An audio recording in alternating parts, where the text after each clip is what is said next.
दोस्तों, क्या आप भी उन जिज्ञासु लोगों में से एक हैं जो किसी कमाल की इंजीनियरिंग मार्वल को देख करके ये सोचने पर मजबूर हो जाते हैं कि इंजीनियर्स और साइंटिस्ट ने ये मुमकिन कैसे कर दिखाया। अगर हाँ, तो ये पानी पे बनी है शानदार पुल तो आपका ध्यान पक्का ही खींचते होंगे, कभी नदी पर तो कभी समुद्र के ऊपर। कैसे सैकड़ों चैलेंजेस को पार पा करके इन नया विशालकाय पुलों को बनाया जाता है, जाने के मिलकर आज की इस खास वीडियो में।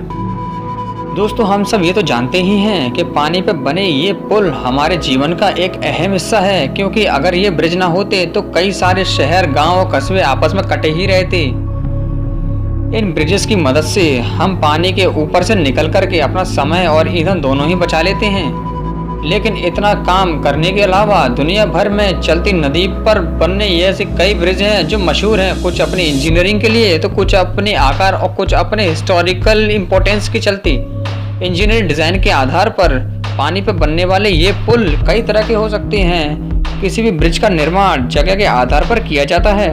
एक प्रकार का ब्रिज सभी जगह बनाना संभव नहीं होता, इसीलिए ब्रिज भी जगह के आधार पर ही बनाए जाते हैं। Beam bridge, suspension bridge, arch bridge आदि कुछ टाइप्स हैं पानी पे बनने वाले पुलों के।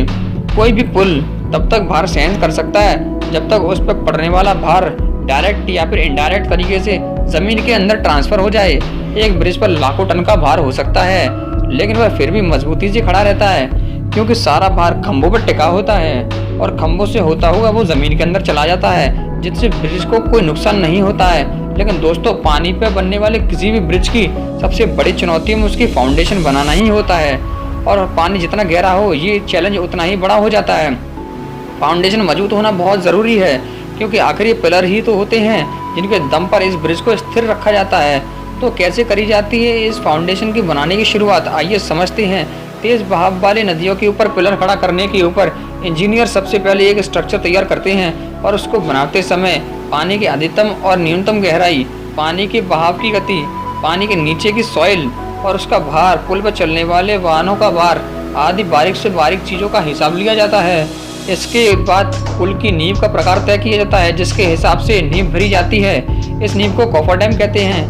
पिलर बनाने के तरीके के हिसाब से कभी कॉफर डैम का स्ट्रक्चर सर्कल में होता है तो कभी स्क्वायर टाइप में होता है। अब सवाल ये है कि ये आखिर बनते कैसे हैं। कॉफर डैम को बनाने के लिए स्टील के लंबे लंबे पीसेस का यूज किया जाता है, और ये एक स्ट्रक्चर फिट करे जाते हैं जिनमें इन्हें सर्कल या फिर एक स्क्वायर शेप दी जाती है, और जब ये बनकर तैयार हो जाते हैं तब इन्हें पानी के अंदर डाल दिया जाता है।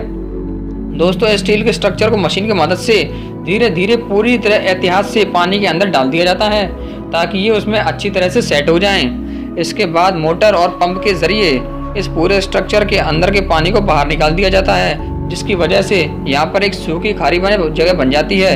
इसी सूखी खाली जगह पर फिर पिलर बनाने का काम शुरू कर दिया जाता है, जहाँ पर कई सारे वर्कर लगते हैं, इस जगह पर पिलर बनाते हैं। हालांकि हर जगह इस तरह काम नहीं किया जा सकता। अगर पानी बहुत गहरा हो तो ज़्यादा गहरे पानी में ये कॉफर डैम बनाने कर हम नहीं डाल सकते। जैसे समुद्र के अंदर बीम बनाने के लिए समुद्र के तल में सबसे पहले कोई ठोस जगह को देखा जाता है, उसकी गहराई को नापा जाता है। इसके बाद उस जगह पे बड़ी बड़ी मशीनों के द्वारा गड्ढा किया जाता है, जैसे बोरवेल बनाते समय किया जाता है। फिर उस बोरवेल में स्टील या फिर लोहे के मोटे पाइप को डाला जाता है। फिर पाइप के अंदर का सारा पानी बाहर निकाल दिया जाता है, जिसके बाद उस पाइप में सीमेंट और कंक्रीट का मिक्सचर भर दिया जाता है। ज़रूरत के हिसाब से एक से ज़्यादा खंभे तैयार करके आपस में जोड़ दिए जाते हैं, जिससे एक मजबूत खंभा तैयार हो जाए। जैसे जैसे खंभे बनते जाते हैं वैसे वैसे उनके ऊपर रोड भी तैयार कर दी जाती है।